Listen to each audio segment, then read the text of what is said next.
Welcome to another episode of Dave and Kathy Unplugged, where we are continuing on our journey, on this RV journey. That's right.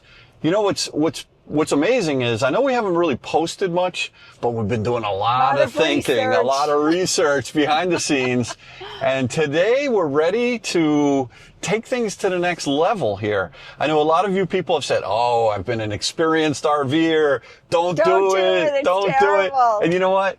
You're probably right. But what I would say is that people have said the same thing about me in boats. And, yeah, you know, maybe. Including me. Yeah, maybe lost a few bucks on boats over the years, I would say. But you know what? Here's the thing. You only live once, I think. I'm not sure. But we're here now, and the RVs are here now, and I think we're going to explore this. So today, we're going to be driving up to see a different RV place after leaving the Hershey show. Well, we were overwhelmed by what we saw at the Hershey show. But the unit that we really fell in love with is that Reflection by Grand Design. Yes. 337 RLS, the rear living. And there's a place up here in Middletown, New York that happens to have a used one, a 2022. And I think I want to go down the path. Should we buy new? Should we buy used?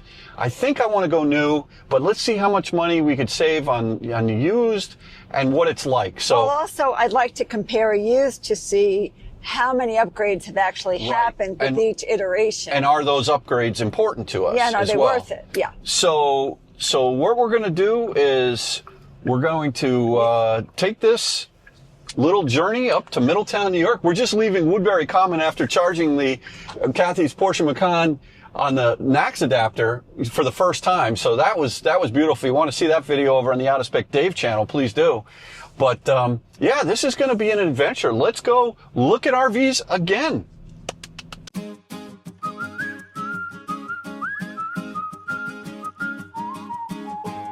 All right, so Kathy, thank goodness we got out of that shopping plaza scot-free. Although I almost bought something, but you didn't give me a whole lot of time. No, yeah. So I think we'll be going back. The car charged too fast, so they're open till 8:30. We can go back there later on.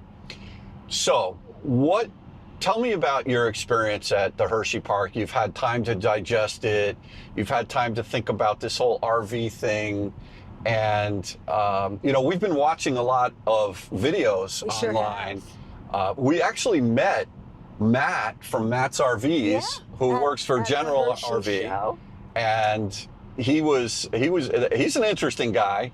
I was hoping to see Josh, the nerd guy, the EV nerd. No, I love him. RV nerd. The RV nerd. The RV nerd. But he wasn't there. Yeah, he's great. So we've been watching both of their videos a lot as they review the new RVs, and then we went back and we looked at some older ones. We found some older ones on YouTube, so we were trying to compare.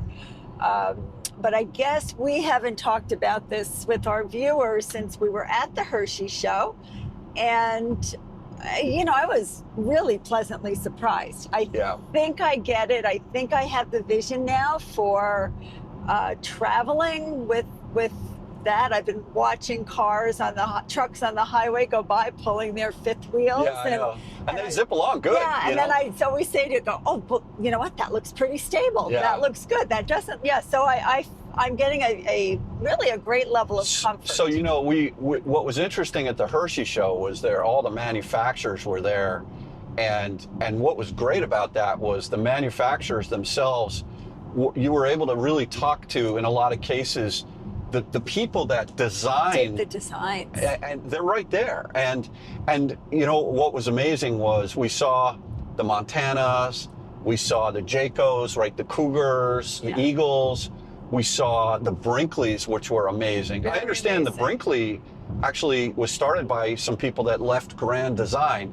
You know me, when I get into I start doing so deep. I'm like internet smart right now, which is dangerous. Yeah. But and we went to so many different brands of RVs. Forest River, we saw the Rockwoods, and you know, it's so interesting that after looking at all those different vehicles or fifth wheels, the one stipulation that I'm trying to stay under is this 26,001 pound Yes. stipulation. And Yes. and whenever I mention that to people, They look at you like you have two heads. like cross-eyed. Like, why do you need to do that? So the research that I've done and calling Connecticut Department of Motor Vehicles, they're saying that if the combined GVWR of the pickup truck that you're driving plus the trailer that you're trailering is greater than 26,000 pounds. So if it's 26,001 pounds or more combined GVWR, you need to get a CDL, which is a commercial driver's license, right, which is a real serious deal. And right. I'm not prepared to do that. So I called Kyle, our son, who runs Out of Spec Studios and all the different channels on electric vehicles, who happens to have a 2024 Ford F-350 diesel single, not a dually, that we are going to be using, at least initially, to right. tow this rig, assuming we buy one, which right. I think we're going down the path here. I feel like we're getting close. We're getting close. And that has a 12,000 pound GVWR. Okay, so the thing that what I did was using AI. I was like, show me all of the fifth wheels that are under 14,000 GVWR. And you know what was amazing was that the Reflection 337 RLS that we loved at the show is 13,995. 5 pounds under 14,000. So I feel like they were very clever in their design to make it just. Well, they don't know what Kyle's GVWR is of his truck, and but anybody's truck. I'm saying. No, but like they knew it was under 14. All I'm saying is it's pretty wacky, because if you had let's say Kyle had a dually, that 13,995 GVWR on the Reflection wouldn't work. But because he's got the equipment on his, it just happens to be that his GVWR is 12,000. So what's interesting is that there are some states that, for example, Florida, if you have not a commercial driver's license, but a regular personal driver's license, they don't, as long as you're using the combination rig of your trailer plus your pickup truck for personal use, not commercial use, they don't care how heavy it is. And I haven't found one salesperson that's been like, oh yeah, in Connecticut. As a matter of fact, we went to Connecticut dealers and they looked at me cross-eyed. And I called DMV. I was just going to say, you called DMV. I called DMV and I said, can I? So what will happen is most people probably look the other way. So let's just say you get pulled over in the state of Connecticut and you get a hard-ass cop.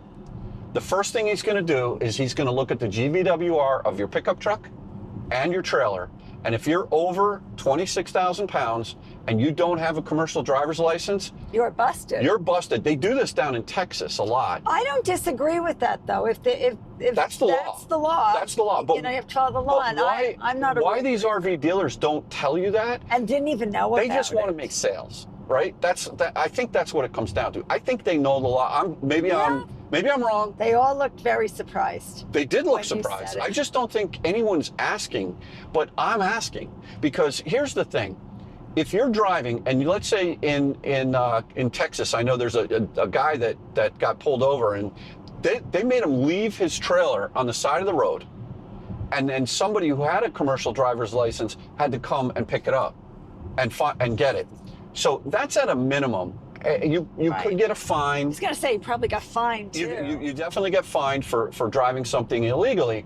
But more importantly, Kathy, if you get in, God forbid, a really bad accident, right, and God forbid someone dies, and now all of a sudden you're being sued by someone else, do you think the insurance company that you have is going to look for a way out of multi-million-dollar lawsuit? Of course they are.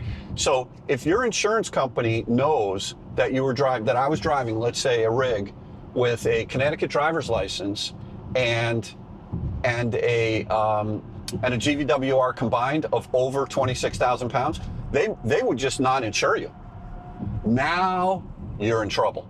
Now you're in real trouble. So long story short, maybe you feel comfortable looking the other way. Maybe you don't even know if this is law. And by the way, I'd love for you to comment below. If I'm wrong, tell me, because I'm trying to learn here. But I'm talking to DMV, and I'm taking in what people in the industry are saying, and I want to be really careful. So the good news is that it just so happens that the Reflection 337 RLS that we love, that we really do love, is $13,995 plus Kyle's truck of 12, and we're right under 26,000. Right. So now, having said that, before we actually buy one and start dealing, or if we order one, we want to make sure that going new is the right thing to do. Now, everyone says, be prepared for major depreciation, falling knives, just all kinds of heavy depreciation. And I get that. But on the other hand, being new to RVing, I would probably say, sure, let's buy a used one, which is why we're going to really just look. So that's right. But there's no warranty. And then I find a little comfort if you buy something new. I think there's at least a 1-year warranty where we're trying to learn all the things about it. And if something's wrong, it's going to get fixed. Yeah, there's a couple of things about the Grand Design that I really like. First of all, the manufacturer reps that were at Grand Design, they were great. Were amazing guys. They spent a lot of time really talking us through the whole RV, every little aspect of it. Everything. They really, really took their time. We happened to get there early, and we went right to the Grand Design because we had found that unit online, and we were like, okay, we think this might be the one. And what was interesting is we were very pleasantly surprised that what we were looking at was, let's say, a 2025, and they made at least 12 improvements to the 2026. This guy's wheel fell off. Oh, it's a bad day. Wow. Okay. Oh boy. Oh, I feel bad for him. No, I hope the police come to help him. Well, yeah, he's going to need a serious tow truck for that. Anyway, the guys that helped us out, we had the Northeast Regional Rep, the Southeast Regional Rep, the Midwest Regional Rep, and the actual designer. Of all of the Reflections, and we were sitting there saying, he's like, yeah, I changed. What did he say? Something about I named this paint color after my daughter. After his daughter, right? I just thought it was. It was so, and they're all like, And actually, he really was great at pointing out the differences between even a 25, because there were some leftover 25s. Yeah, they're still, there still are, and so we haven't said no to any of it, but it was just he was pointing out some of the upgrades they made in just that 1 year. But we want to go today and really just look at used ones. Yeah, but back to your point about the warranty, the thing about the Grand Design that I find, look, there's so many manufacturers. The one that I was really attracted to at the show was that Montana. Sure. I don't know why. Maybe it's the word Montana, the Keystone, and it was beautiful, but it was, the one I liked was over the weight limit. That's right. So, and it was actually a few more bucks. What's interesting about the Montana is that the Montana High Country, which you would think by the definition of the name High Country would be more expensive, it's actually less expensive than the Montana. So you know how like in the Grand Design you have Solitude, and then you have Influence, and then you have Reflection, and then Reflection, whatever it is, 200 and 100s or 150s, I forget. But but the thing is, Grand Design has kind of a 3-stage warranty. So the first year you own it, it's kind of like a bumper to bumper thing. Anything that goes wrong with it, they fix it. Okay, manufacturers I do get comfort with that. The second, then they have a 3-year warranty, which I think is something like structural. I don't know what that means, and then they have a 5-year warranty on the frame. Or I may have that mixed up or backwards. But the one thing that is interesting about the auto industry, or even the boat industry, that is different in the RV industry, is that if you buy a brand new RV, the warranties are not transferable to the next owner. Right. But guess what? They are with Grand Design. So it's a 1, 3, 5-year warranty, and it's transferable. So let's say we buy this thing and we want to get out of it in 6 months. That'd be a bloodbath. That would be ugly. Yeah. You'd have every right to get mad at me for pushing this, right? I would. You would. And that's not, I don't think that's going to happen, Yeah. right? That's not the intention. But let's just say you did that. You could sell the unit with the full bump, whatever is remaining in the first year, and then years 3 and year 5 warranties will also transfer over. So, I mean, to me, that's a nice peace of mind. So if we even find a used Grand Design that we like, those warranties from back like 24, 20, Yes. they transfer. So very interesting. There were some, like I did a lot of research on this. There were some issues with a very specific Grand Design. I think it was a toy hauler. I forget the brand, whatever the brand is, or the. Well, we don't need a toy. No, I know, but I'm just saying they have a toy hauler version, and they had some frame issues with them, and they were cracking. Oh. With Grand Design, and what I was told by a couple of dealers as well as manufacturers is that Grand Design shut that noise down and said every single model Grand Design, it didn't matter if it was Solitude or Influence or Reflection, retroactively they made every one of them warranted. Oh. Right? They did the right thing because, you know, listen, things happen. This is a physical world, but, you know, maybe the supplier they got the frames from, it was for, I believe it was for a Momentum. Okay. Momentum is their toy hauler line. And again, if I'm off, please, I'm sort of a victim of Reddit blogs and, you know, researching online. Feel free to comment. And please let me know if I'm off. But, you know, to me, that's okay. How do you deal with a problem when if you're a manufacturer, how do you deal with that problem? And from everything I've heard and read, Grand Design stepped up and handled that the right way. And so I think today, when we go up to this RV dealer, you know, I think they're going to have some others. I think they've got Jayco's and some other brands up there. But the reason we're driving up here today to Middletown, New York, is because of this. There's a 2022 Reflection, Grand Design Reflection 337 RLS for sale. And I want to see it. So do I. One of the reasons why I want to see it is because, you know what they talk about, the profile in the nose of the fifth wheel? At some point in 2024, Grand Design went from kind of like a shallower, not as high, where the bedroom is in the unit we like. They moved it to a full profile. So it went higher in the front. And I know I fit in the 2026 because of the Hershey show. Right, and that was gorgeous. Oh, so maybe it's too small. You're 6'5". I'm 6'5". I may not even fit in a 2022. Okay. And then the thing you also have to be careful of with these RVs is it seems like, okay, in certain cars, you know, if you're buying a 2022, it has certain features. Like the Ford Explorer 2022, here's what it has. And then the 2023, here's what that has. But in this world of RVs, it seems like they come out with these mid-year or mid-cycle refreshes where they start changing things over. And they still call them like 2024s. Yeah. So some 2024s of the Reflection that we like are mid-profile on the nose and others are full profile. Do you know which one this is? This is a 2022, so it's definitely a mid-profile, and that's, you know, and look, if I fit in it and it has all the features we want, maybe we could make a play for this. Okay. I don't know. We'll see. Okay. That's why we're coming up here today. So anyway, long story short, we're having a lot of fun with this. And I think, Kathy, next weekend, we're planning on going down to Florida to research. Where are we going to keep it? Where are we going to keep it? Because we're not keeping it up here, right? I mean, part of the reason why we want to have this is so that when we redo our condo, we'll have a place to live. So the question is, where do we put it, right? And there's lots of these RV parks, and online, they all look beautiful, but I have a feeling when you go there, there's like, okay, that one's not really good because of this or because of that. Well, I don't know. So we got to go. We're going to go down at either next weekend or the weekend after. Yeah. We're going to do some research. We got to do some research on that. And also look at the costs.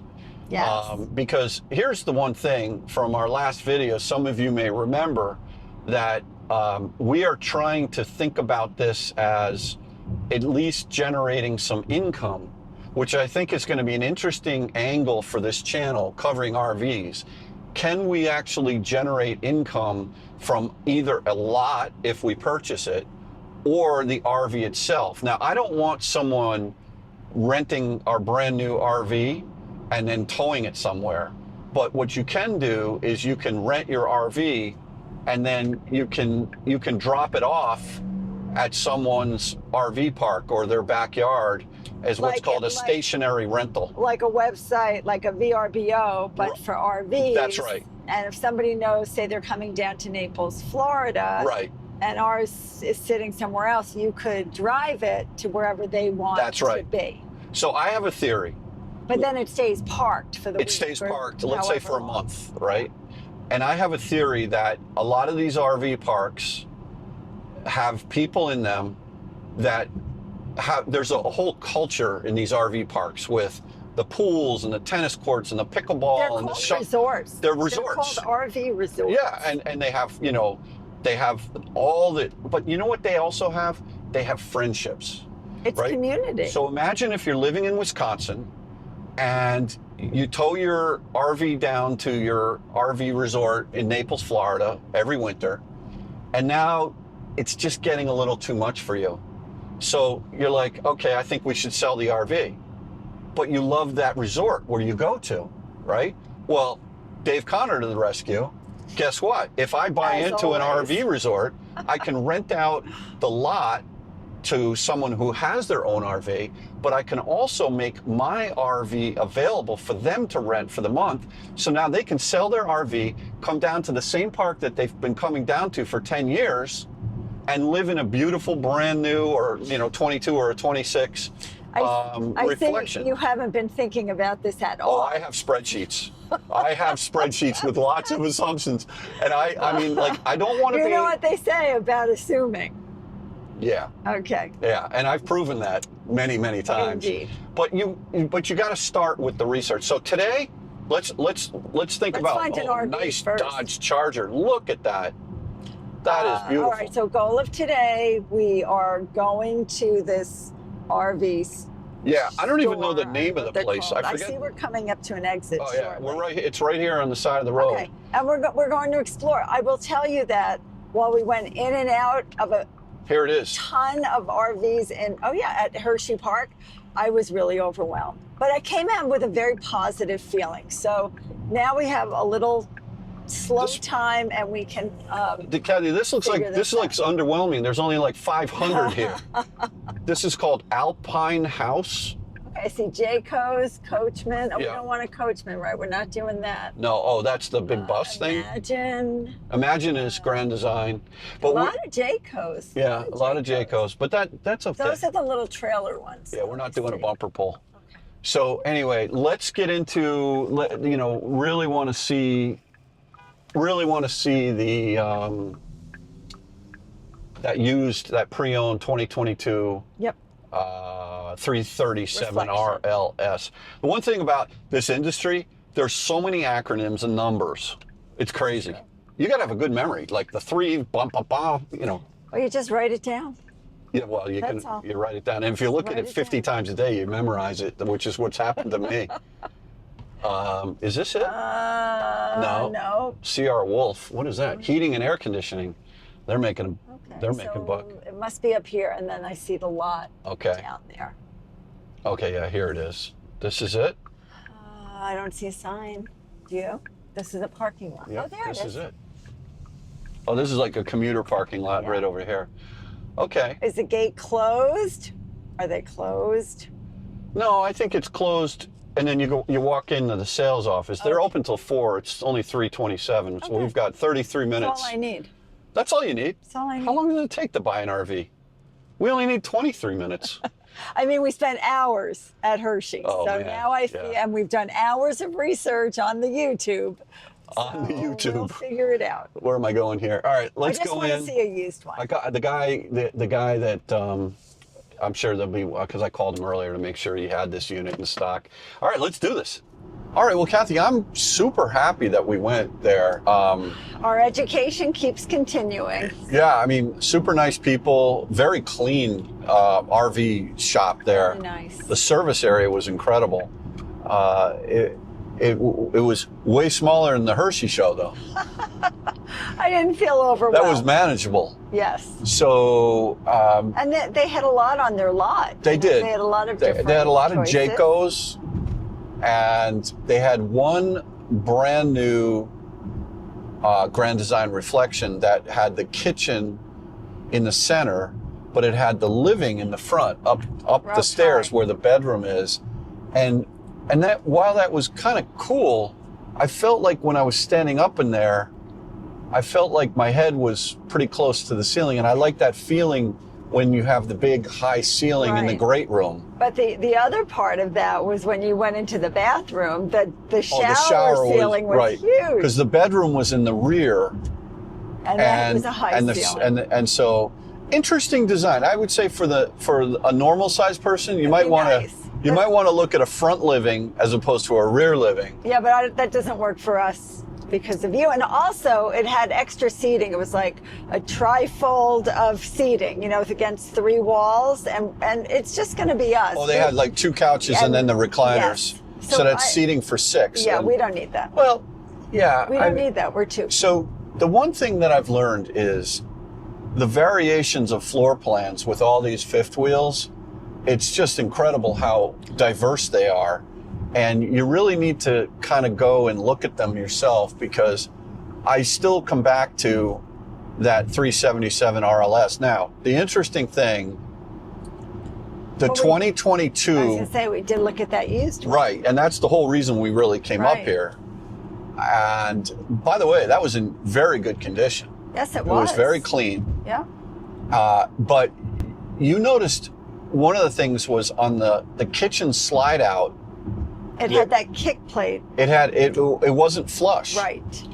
And you kind of like, I know I would stub my toe on that. Well, I only know that only because I've watched so many YouTube videos, and that's what all these reviewers say when you have that kick plate. Oh, you're going to hit your toe. And the toe stubber? The toe stubber. Yeah. Yes. So just something I noticed, so I felt like the flush floor is nicer. Yeah.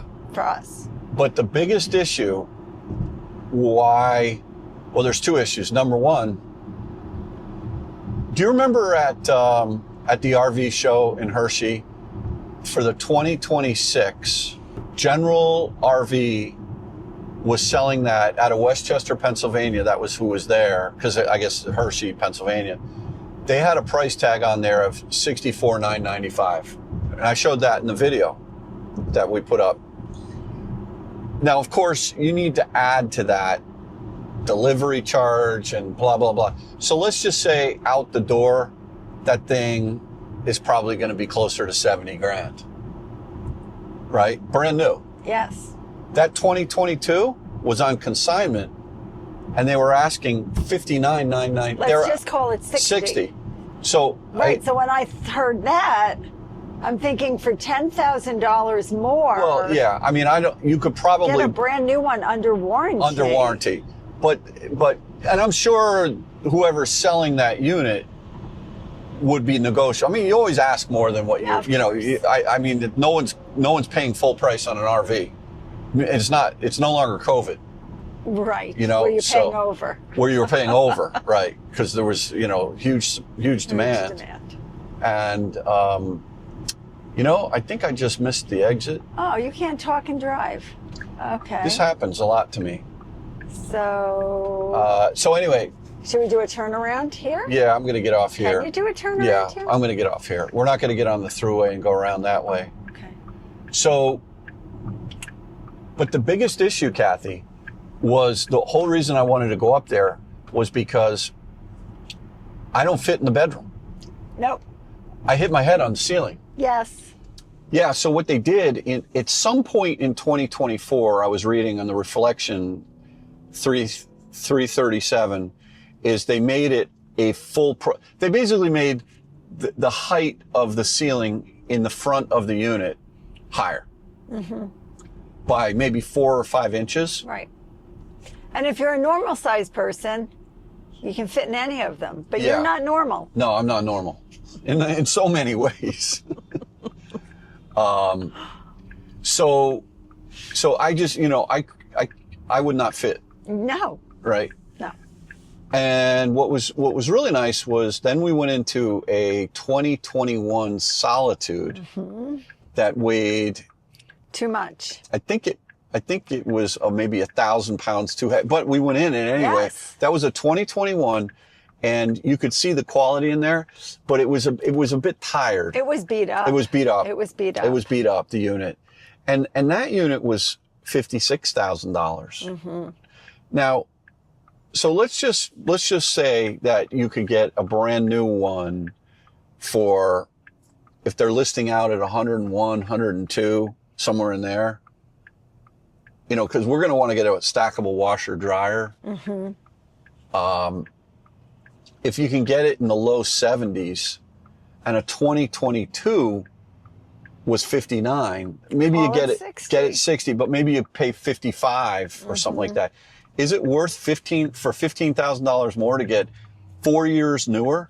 I'm all about the warranty for some reason. I just can't get past not having a warranty for something that we know nothing about. Right. And I know there's inspectors that will go and check on all these units. One of the things I've heard, Kathy, is that even if you buy a new one, you want to have it inspected. Like, would you ever buy a new car and send in an outside third party inspection? You wouldn't do that. You'd be like, oh, I have a warranty. Right. But one of the things that, if let's say you buy the unit in Tampa, right, and then you have it delivered to Naples, what happens if a warranty has to be done on it? You have to now tow it all the way back up to Tampa. So I'd rather, what I'm being told and what I've read is hire an inspector, even on a brand new unit, so that when it leaves after the dealership does their PDI, which is the pre-delivery inspection, and they get it all set ready for you to go, you sort of still need to make sure that everything works in the thing. Like the wiring is good, and these professionals that know what to look for.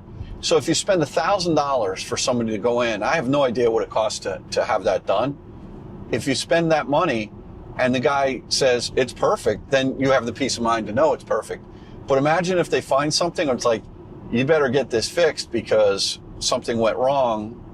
And I'm not saying that I would just say that when you're spending that kind of money for a unit with so much infrastructure, so many things, so many different systems, I would say you want to hire, and I will. If we go new, I would do that. Well, it makes sense. Would you agree? Yes. Yeah. I definitely agree. I hope it's not $1,000, but when you're buying something new, which I am leaning toward. Yeah.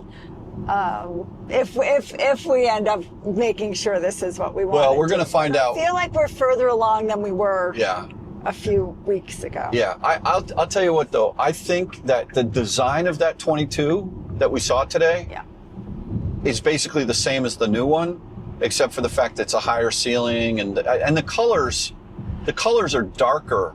And the older ones. Even the 2025 is a dark, like this new 2026 that we saw at Hershey. That's got my blood boiling, and like in a good way. I know. I know. You keep talking about it. And what about you? I really like it. Like? Well, of all the ones that I've seen, that's my favorite. It's a proven design. And they just keep iterating on it to make it a little bit better, because a little bit better. One of the things I realized that I liked, and this was, that Hershey show was so amazing because I saw everything. I realized I personally didn't like walking into the living room. Right. I liked walking into the kitchen. Because if you're sitting on the couch and you're watching TV and I don't know if you have a neighbor, but if they come in, it's like you're just on the couch where you're tucked away in the back. It feels cozier to be, whether you're off in the right, up on the upper deck, or you're off in the left in the rear. Yeah. So personally for me, that's why this is the right design. I just enjoyed thinking about where my coffee maker would go and where I would put some things and just to have, it's more of an entranceway than walking into your living room. Yeah. Your living room. The new 2026 Reflection, I think I'm kind of done on that unit, Kath. I think it's just now a question of price. Like, where do we buy it? Who from? And how much are we going to pay? Getting the best deal. But I also think before we jump the gun, we're going to do our research for where we're going to keep it. Yeah. You know, one of the interesting things that the sales guy said over here is apparently a lot of people buy RVs here and then they put them up in the Finger Lakes region and they can rent them out for, what did he say, $300 a night? I think so. I mean, that's a lot of money, you know? Yeah, but I don't know if we have a brand new one. I'm not going to rent it out. I wouldn't either. Not anytime soon. No, but after the newness wears off, or in a couple of years, if we're not using it, we might. I would say if you could think about let's say we bought a lot down there at a nice park, or is that what a resort, and you could rent that out to somebody who has their own Class A or fifth wheel or whatever. You can make income from that, and that's what I want to understand. How, do you need to be really close to the clubhouse? And if so, how much is that going to cost to buy an RV lot really close to the clubhouse? Because otherwise you might need to have a golf cart. Then that's another, $5,000 for a golf cart. So when we go down to Florida, that's going to be a lot of fun to see and research. Right. But one thing that I have been finding out is that if you rent from an RV resort, a lot of them won't let you sublet. So in other words, let's say you sign a year lease. Oh, so then if we're not using it, then we can't rent it to somebody else. Right. Okay. And so, but if you own a lot, you can rent it out. Right. That just feels like a big commitment. So I don't know. On the ownership. Yeah. Well, we got to run the numbers. It's what I'm attracted to is potential passive income on this long term. Maybe not year one, but if you can rent out the RV lot itself and also the RV on the RV lot, perhaps to someone that needs an RV because they've sold theirs, then I think that could be interesting. So we're going to run those numbers. That'll be a separate. But what I would say is mission accomplished today. Yes. What I'm leaning towards right now is a brand new 2026. With the one with the black front. No, totally. I am too. I just want to make sure we don't overpay and right, because we're all new to this and Oh, I'm good at finding the best deals. I know you are. So I'm not shy with that. I love this is what you live for. Oh, I love this, You'll dial for dollars. That's what you'll do. Yeah, absolutely. And so anyway, that should be fun. And I think then we'll learn more about the process of, do you buy, do you rent? If you rent, can you sublet? There's one park down there, RV park. There's more than one. But that I'm saying there's a ton, but there's one in Naples. You know where the waterside shops are? Yes. Okay, North Naples? Yes. There's one park over there, Lake San Marino, that I spoke to. And they will allow you, if you rent from them. Yeah. And by the way, if you rent in, let's say, January, February, March, just for a month, it's like $3,200. Well, that's just high season. Everybody wants to be in Florida. But January, February, March. If you rent for a whole year and keep your RV on the lot for the whole year, it's only about $1,100 per month or $1,200 per month. And if you rent for this happens to be in Florida, that the thing I researched is that if you rent for 6 months or longer, you don't have to pay sales tax on the lot if you're renting it, which is 11%. Okay. Oh, that's a lot. 11%, right. So if you've got, let's say $1,000 is $12,000, it's $1,250 in tax that you'd save if you go 6 months. So we got to look at all these different moving parts. But that Lake San Marino would allow you to rent from them and sublet it out. All right, well, we're going to go down there. We're going to line up a bunch of places to see, and if we find something acceptable and suitable. Oh, the other question I have for you. What? Some of these places don't have gates. In other words, some of them are gated communities where you have to have a code to get in, and others you can just drive through. Okay, if I'm going to be living in there for short term, like over the summer. I'm behind the gate. I'm a behind the gate kind of girl. I don't disagree. So that's but non-negotiable. But when we go down there, I want to look at the ones that aren't even, because you got to like compare. Thanks again for watching another episode of Dave and Kathy Unplugged. We'll catch you in the next one, where we're going to be reporting on our trip to Florida and what we find as to whether or not we should rent or maybe even go full Monty and buy an RV lot. And if we find nothing, then I guess we can't get an RV. So stay tuned. If you find nothing, you're going to buy the RV. What are you going to do? Leave it? I said then we won't buy an RV. We'll leave it at like in the Everglades. Ooh. That's not good. It's alligators. All right. See you later, everybody. Bye-bye.